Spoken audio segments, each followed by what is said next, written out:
Hello everyone, welcome back to my channel. तो चलिए आज हम लोग अपने इस ब्लॉग में बहुत ही इम्पोर्टेंट बात करने वाले हैं। जैसा कि आप सब लोग जानते हैं कि इधर पितृपक्ष का जो पितृपक्ष स्टार्ट हो गया है। पितृपक्ष आरंभ शुक्रवार 29 सितंबर से 14 अक्टूबर तक रहेगा और पितृपक्ष के दौरान आप पूर्वजों के लिए तर्पण का कार्य कर सकते हैं या पितरों के नाम से श्राद्ध आदि के जो कार्य हैं वो कर सकते हैं। क्योंकि पितृपक्ष में आपको कुछ ऐसी चीज़ें हैं जो नहीं करनी चाहिए और कुछ चीज़ें हैं जो आपको करनी चाहिए। जैसे कि अगर आप लोगों के यहाँ पितृ विसर्जन या फिर पितृपक्ष में जो पूजा होती है उसको करना चाहिए, जिसमें कि आप लोग तर्पण दे सक मतलब जल दे सकते हैं। और उसके बाद में जो इस दौरान जो पूर्वजों या पितरों के नाम से जो श्राद्ध होती है, ये सब कार्य किए जाते हैं। पर इसमें कुछ ऐसे कार्य हैं जो कभी भी भूल कर भी नहीं करने चाहिए, क्योंकि इससे आपको दोष बहुत ज़्यादा पड़ता है। तो आइए आज हम जानते हैं कि आपको पितृपक्ष के दौरान में कौन से कार्य नहीं करने चाहिए। कुछ 5 से 6 कार्य ऐसे हैं जो आपको पितृपक्ष में नहीं करने चाहिए। चलिए हम शुरू करते हैं। सबसे पहले हम इसमें कोई भी आपको नई वस्तु नहीं खरीदनी चाहिए। जैसे कि सबसे पहली बात तो ये कि आपको इसमें कोई भी नया वस्त्र नहीं खरीदना चाहिए, क्योंकि नया वस्त्र खरीदने से इसमें जो आपके पितर हैं वो नाराज़ हो जाते हैं। ना ही इसमें कोई मांगलिक कार्य हो सकता है, ना आप इसमें नया घर ले सकते हैं, नई गाड़ी ले सकते हैं। कोई भी ऐसा कार्य नहीं कर सकते हैं। और सबसे बड़ी चीज़ है कि आपको इसमें कुछ चीज़ों से बचना चाहिए। पितृपक्ष में आपको कोई भी कार्य इसलिए नहीं करना चाहिए क्योंकि कुछ पितृ होते हैं जो अशांत होते हैं या कुछ पूर्वज होते हैं जो अशांत होते हैं और आपके इन सब कार्यों से नाराज़ हो जाते हैं और फिर आपको वो दुष्परिणाम देने लगते हैं। इसलिए आपको पितृपक्ष में कुछ चीज़ें नहीं करनी चाहिए।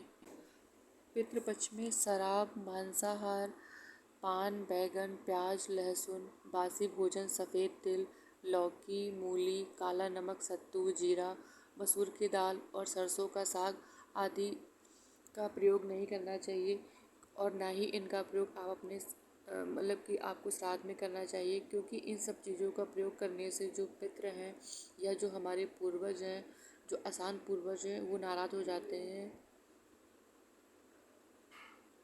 और उसके बाद में वो लोग उसका दुष्परिणाम देते हैं, जिसके कि पितृदोष लगता है। इसलिए आप इन सब चीज़ों का प्रयोग ना करें। केवल इन सब चीज़ों को आपको 16 दिन ही नहीं करना है, क्योंकि 16 दिन बाद आप अच्छे का दिन शुरू हो जाते हैं, तो 16 दिन बाद हम इन सब चीज़ों का यूज़ कर सकते हैं। और पितृपक्ष के दौरान आप कोई भी मांगलिक कार्य नहीं कर सकते हैं, जैसे गृह प्रवेश नहीं कर सकते या फिर कोई वैवाहिक कार्यक्रम नहीं कर सकते हैं या फिर मुंडन वगैरह नहीं हो सकता या फिर आप किसी दुकान की ओपनिंग वगैरह नहीं कर सकते हैं। और जहाँ तक कि आपको सबसे बड़ी चीज़ है कि इन 16 दिन के दौरान आपको बिल्कुल भी झूठ नहीं बोलना चाहिए, ना ही आपको जुआ खेलना चाहिए, क्योंकि इन सब चीज़ों को करने से पितृ नाराज़ हो जाते हैं और जिससे कि आपके ऊपर पितृदोष जैसा कुछ लगता है। और पितृदोष अगर एक बार लग जाता है तो ये फिर 7 पीढ़ी तक खत्म नहीं होता है। इसलिए इन सब कार्यों को करने से बचना चाहिए। पितृदोष पितृपक्ष का जब समय चल रहा होता है, तो यदि अगर आपके यहाँ कोई कुत्ता आता है या फिर कोई गाय आती है तो उसका अपमान कभी नहीं करना चाहिए, या फिर आपकी कोई चौखट पे साधु आता है तो उसका अपमान कभी नहीं करना चाहिए। और पितृपक्ष में ज़्यादा से ज़्यादा आपको गाय की सेवा करना चाहिए या फिर कुत्तों की सेवा करनी चाहिए, क्योंकि इससे पितृ प्रसन्न होते हैं। और अगर आप किसी का अपमान करते हैं तो फिर पितृ आपके नाराज़ हो जाते हैं। और सबसे बड़ी चीज़ है कि आपको छल कपट नहीं करना है, झूठ बिल्कुल भी नहीं बोलना चाहिए। और दूसरी चीज़ ये है कि आपको इसमें दाढ़ी नहीं कटवानी होती है, बाल नहीं कटवानी होती, नाखून नहीं कटवाने होते हैं, आपको नाखून नहीं काटने होते हैं, क्योंकि जो ये सब कार्य करते हैं तो ये इन सब चीज़ से पितृ को दोष पड़ता है और इससे वो आपसे नाराज़ हो जाते हैं। पितृपक्ष में आपको काले तिल का प्रयोग करना चाहिए। काले तिल से ही आपको तर्पण देना चाहिए। सफ़ेद या लाल तिल का प्रयोग नहीं करना चाहिए।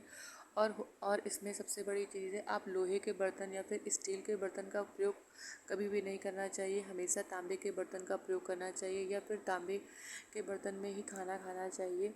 और अगर आपके चौखट पे कोई भी भिखारी आता है तो उसका अपमान नहीं करना चाहिए।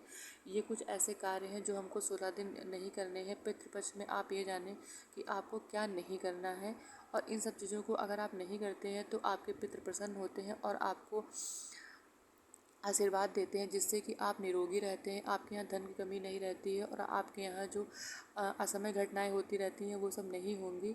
तो कृपया आप इन सब बातों का ध्यान रखें, हमारे चैनल को लाइक करें, सब्सक्राइब करें, कमेंट करें, और फिर मैं आपको बताऊंगी कि पितृ पक्ष के दौरान आपको क्या करना चाहिए। Thank you for watching my video.